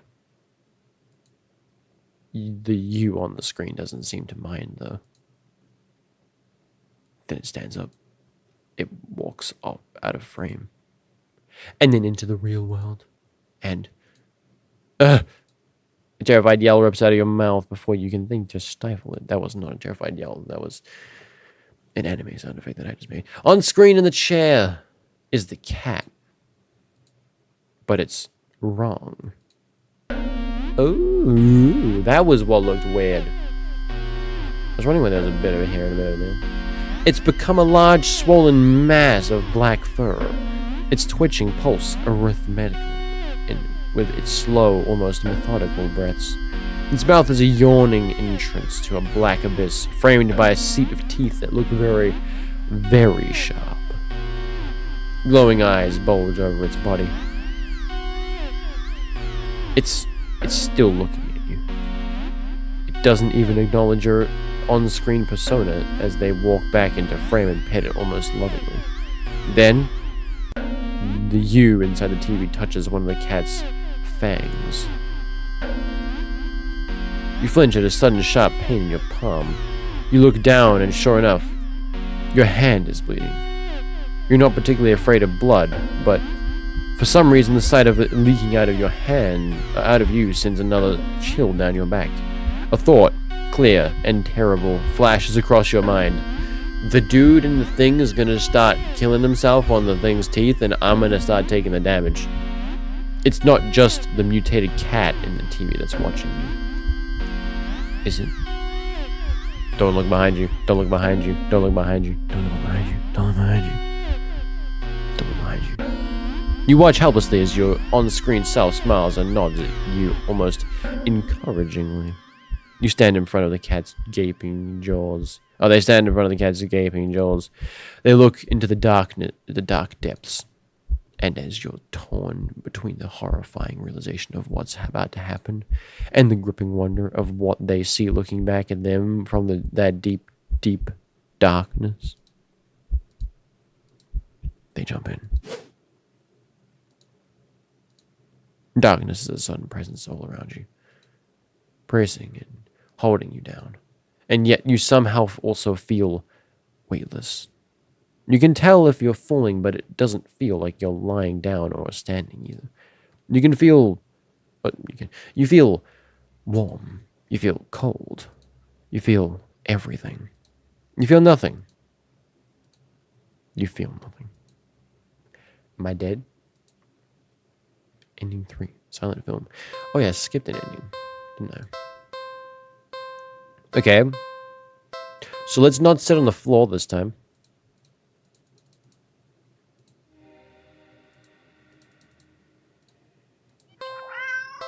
Take cat home. Skip. Do something alone. Take a nap. That's the only thing we have left. You're a little tired from the events of the day. Making life-changing choices, like committing to the responsibility of caring for another life-living creature, really wears you out. You could definitely use a nap. You head to your room and get dressed in your pajamas before you decide to grab a glass of water from the kitchen. You head back to your bedroom, ready for a much-needed nap. Whoa. Only for the cat to race past you through the open door and jump on the middle of the bed. It takes its time kneading out the sheets before settling down and closing its eyes. Oh, that's nice. Well, that was fast. You frown thoughtfully. Now that your mind's on it, you find yourself really craving a nap in your own bed. There's no way you're settling for sleeping on the couch, certainly not this armchair. Which means you should sleep next to the cat. Why would I not? I'm not gonna just move the cat out the way. Sit next to the cat. You shrug. What's the harm in sharing the bed, right? You both have had a long day, after all. You try to carefully avoid jostling the cat as you lay down, but it immediately scoots over and curls up against you anyway. You smile. Sweet dreams. The cat's dream? I don't know. You feel like you slept for a long time. What is this? It kind of looks like a weird 2-3-fingered hand. You feel a warm light on your back. But you don't see... I was reading that. But you don't see the... Oh. Mystery solved, then. You feel comfortable. You consider getting up. But as soon as the thought enters your head, your mind fills with static and a deep sense of disapproval. Not yet, then. Okay. The cat, jostled by your attempts at movement, kneads painfully at your back before settling down again and falling back asleep. You fall back into slumber, too. I mean, this just sounds like sleeping with a cat on your bed. So far. It's night. You want to get up. Claws dig into your back. It's a warning. Back like a warning. Tomorrow, then. Right. I don't know if I can sleep that long. It's morning. You'll be late for work. But the cat doesn't budge. You don't even try to get up this time. You just close your eyes and drift off again. It's the next day. Since the last several days. Or has it been weeks? Or longer? You're not quite sure. You're hungry. You don't know how long you've been lying down. And you feel sore on your back, but also on your stomach, your arms, your face. Everywhere. You can't remember your last meal. The last time you drank anything. You've been sleeping all this time. But you feel exhausted, more tired than you think you've ever felt in your life.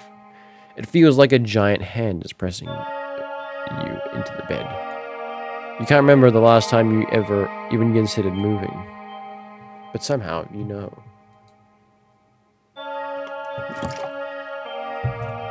Because you need to go back to sleep anyway. Everything will be fine if you just go back to sleep. This is how I felt this morning. I didn't want to get up. You think you're hallucinating when the cat finally stirs. It stretches languidly before hopping off your back. You hear its feet padding through your still open bedroom door, its steps fading down the hall. You don't open your eyes. You don't move. You're afraid you don't remember how. You're afraid that the static will return if you try. But you eventually do try. You try to prop yourself up on your arm. It's thinner than you've ever seen it. Thinner than you think should be possible. Crack. Your arm snaps under the weight of your body and crumbles to dust on the bedsheets. It doesn't hurt in the slightest. As if even your nerves have dried up and become as useless as you feel in general. Just how long have you been lying in bed? You don't have much time to think about it. Your failed attempt to sitting up sends you tumbling over the side of the bed like a rag doll. Crack, crack, crack. But you think you're probably closer to being a ceramic doll, as your body shatters instantly upon impact with the floor. Oh, your head rolls toward the door, letting you watch as the rest of your strewn body parts crack and crumble and turn to broken ruin as your consciousness begins to fade. The cat strolls into view, then poking and prodding at the remains of your brittle limbs. Bad kitty, you try to say. Am I not just a dismembered head? But you think your jaw might have snapped off earlier as well. Almost as if sensing your attention, the cat walks over to you. Well, your head, at least. And you watch with your final consciousness seconds as it lays down, curling its body around you. What am I, Mimea now? Purr, purr. Oh. The cicada's real. Is it in my room or is it outside? There's like a cicada outside. I thought it was in the game, but it's not. It feels warm. Well. Maybe another nap couldn't hurt. Inning 6. Just a cat nap.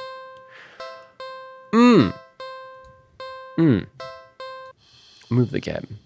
You tentatively nudge the cat in an attempt to make it move on its own. It doesn't budge in the slightest. Keep trying. This is your bed. You push a little more firmly this time. Meow. The cat sounds annoyed with you. Again, you will sleep in your own bed. The cat opens one yellow eye and slides it up to look at you. I want to sleep on this bed, cat. Move. Is its voice a little deeper than before? Move the cat. Yes, I really want to do this. Move the cat. Move. You move forward. Ready to shove the cat with all your... Crash. Yeah. There, you're thrown back by some invisible force and crash into the dresser before falling to the ground. Knocked out of you, you look up in a daze. You don't quite comprehend what it is you're seeing. A strong, swirling wind has picked up, throwing items all over the place, as if a miniature hurricane had just taken form in your room. And right there in the center of it all is the cat, hovering in the air above the bed, its eyes open, glowing like melted lava. That was weird. That's a weird sound.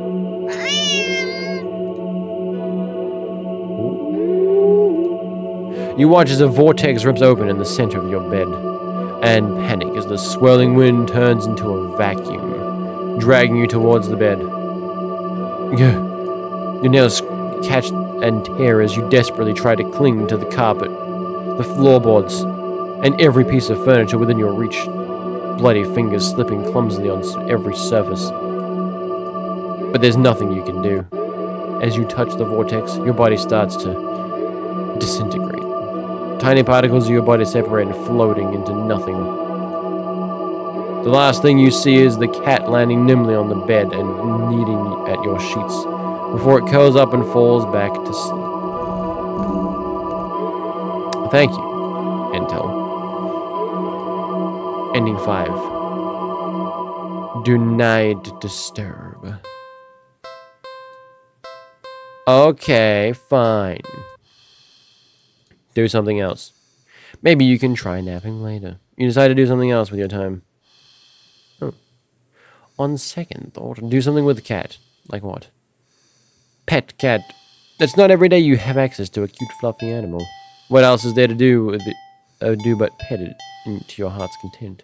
You sit on the floor in your living room and you click your tongue to call the cat over. Who clicks their tongue to call a cat? Click your fingers. The cat dashes over to you, immediately climbing into your lap. Poor thing, you must want some attention, don't you? Alright. You carefully pet the cat. A rub behind an ear. A scratch under the chin. A smooth sweep along the back. Good. You keep petting the cat in your lap, enjoying this bonding time together. But the cat starts to get restless after a while. I'm gonna make a mistake. I'm gonna keep petting. You're not quite ready to stop. You feel so calm, the repetitive actions soothing your usually overworking mind. You keep petting. Meow. The cat leans away from your next head pat. It's trying to get out of your lap. Keep petting the cat. When you scratch into the cat's chin, it bites at your fingers. You might be bleeding, but it barely hurts. More of a warning than anything. The cat struggles in your hold. It's watching you closely. Keep petting. You keep petting the cat. Ow! My finger. The cat bites off your finger. It hurts. You're definitely bleeding now. But for some reason, you just can't stop. You don't know what it is. Its fur is so much softer than you realized. You'd think that it would be shining in the faint light of your living room, but it's as if the darkness of the cat's black coat is sucking in all the illumination through it, rendering it completely null. You're drawn to it, like you're somehow holding a deep, dark abyss right in your lap. It seems calmer now, munching on your severed finger. The stump between your thumb and middle finger is leaking. But you keep petting. You fret that your body will ruin its fur, but the cat... blood will ruin its fur, but the cat no longer seems to mind. Time passes. It's dark out now. Soft as the fur is, your palm has started to feel raw and damp under the constant friction from your petting. You think faintly that maybe you've had enough. You start to lift your hand from the cat, when in a flash. Ow. My hand! Your entire hand is separated from your wrist. It flops onto your lap beside the cat. The cat's claws on its front right paw glisten with crimson liquid. You don't feel it for a moment, but your body tenses, anticipating the pain as you blankly watch the cat licking at the bloody palm of your severed hand. Meow. It hurts. It really, really hurts. Then, the cat looks up at you, and you feel compelled to keep petting. You're reluctant, but you're also afraid of what will happen if you don't heed the call. What will you lose next if you try to resist again? Will it be my penis this time? You were hurt of your constant petting earlier. But you were hurt for your constant petting earlier. Yet now you've been hurt for trying to stop. It defies all logic, but that scares you. There's no reason with such fickle whims. You feebly try to raise your uninjured hand to pet the cat, but it stiffens, golden eyes glinting dangerously. Well, all right then. You raise your bleeding stump and resume your petting to the best of your ability.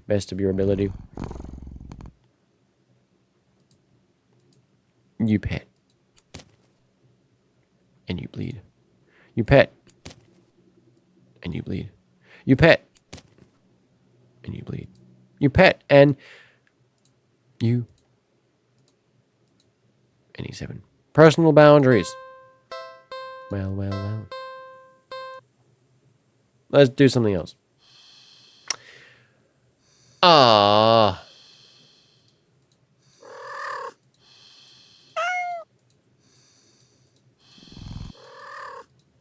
Okay, that's the thing. Okay. Oh! What did I do? Don't clean the cat. Feed cat. The cat looks hungry, so you decide to feed it. You're regretting not stopping for food earlier, so you don't have much left. Grocery shopping day is tomorrow, after all. You head to the kitchen and click your tongue, ensuring the cat follows after you. It leaps nimbly onto the kitchen counter and watches as you search for meal options. Let's see. You find some of the things you expect. A can of tuna in the pantry. Some leftover meatloaf in the fridge. And...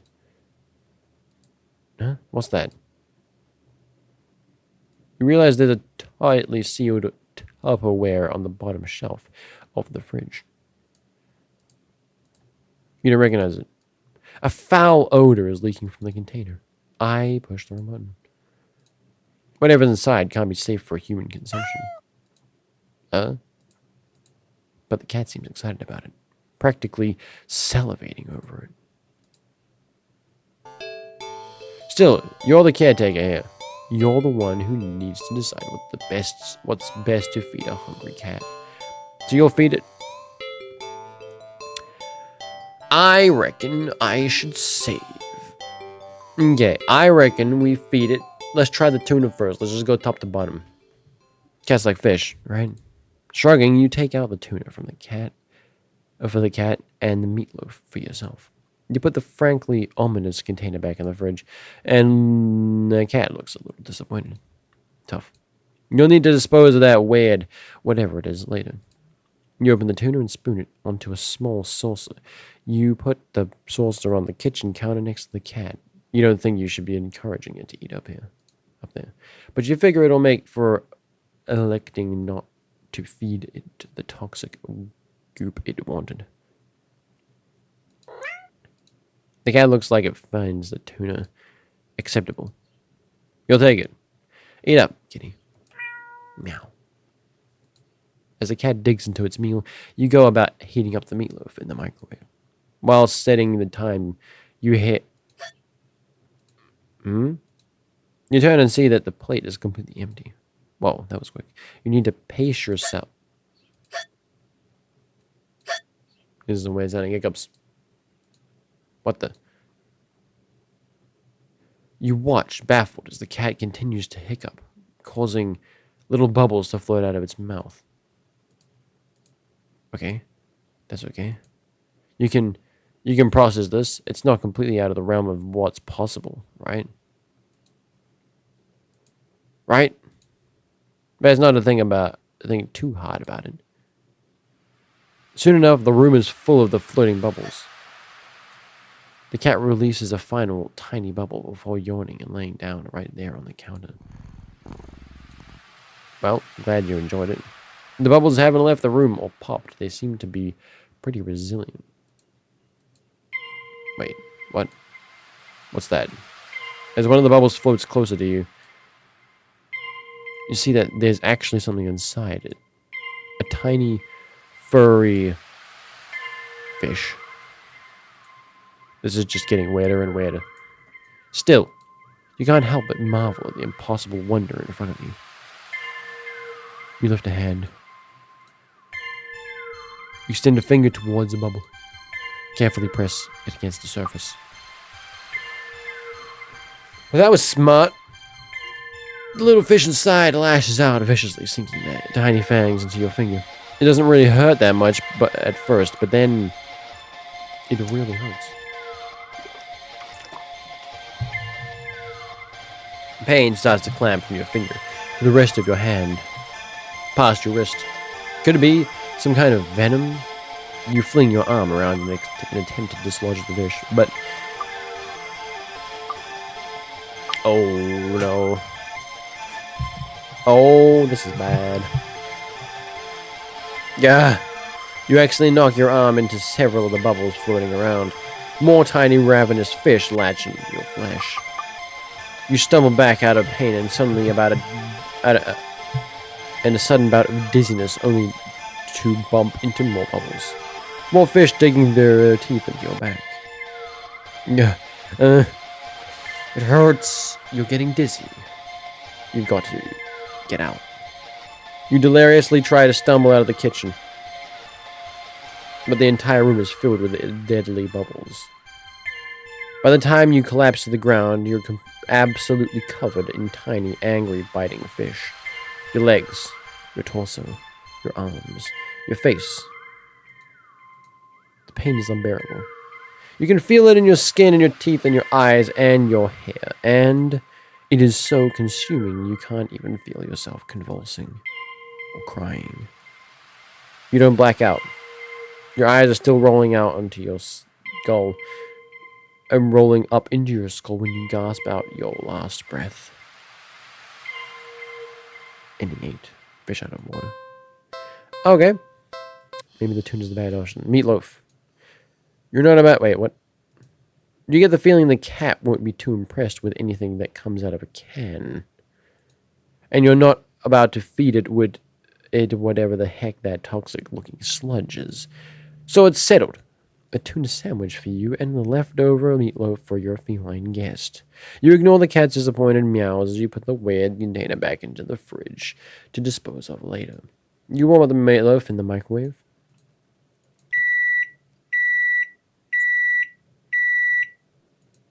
You place the now warm meatloaf on a saucer next to the cat on the counter. You don't think you should be encouraging it to eat up there, but you figure it will make up for electing not to feed the toxic goop it wanted. Maybe. Last time it didn't work. The cat looks like it finds the meatloaf. Interesting. Works for you. Eat up, kitty. Meow. As the cat digs into its meal, you go about searching for some bread for your tuna sandwich, or you're so distracted by your search that you only just barely hit. You turn around and see that the meatloaf is only one, maybe 2 bites taken out of it.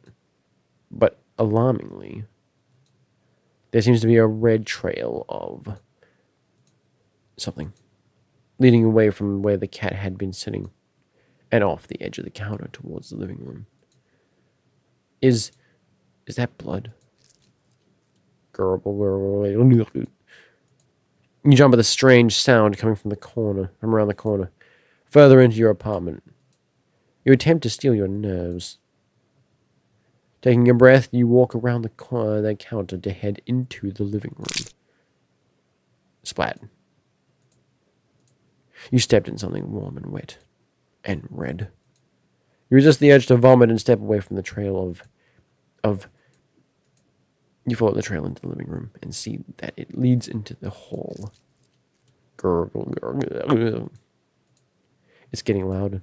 It definitely is. It's definitely in the hall.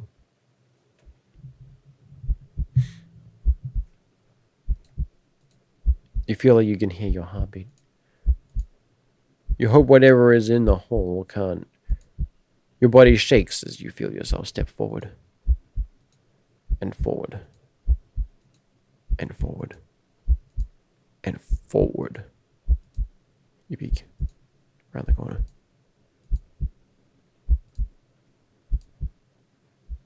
Nothing. There's nothing there. What? You walk further into the hole and see that the trail leads all the way down to the end of it. But there's nothing there. You don't quite feel relief, but at least... Blop. You feel something wet and warm drip onto your cheek. Something very warm. You swipe your shaking hand across it and pull it back to see your fingers covered in something... Gurgle, gurgle. Oh, what? You look up and see what you can only describe as meat.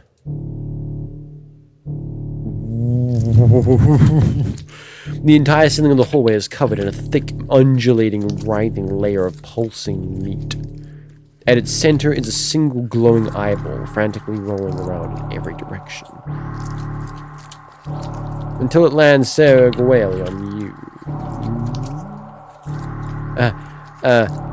You try to take a step back, desperate to escape the hallway. To escape this thing. But before you can even scream, meaty tendrils shoot out and grab you. Hey. Oh, let me go!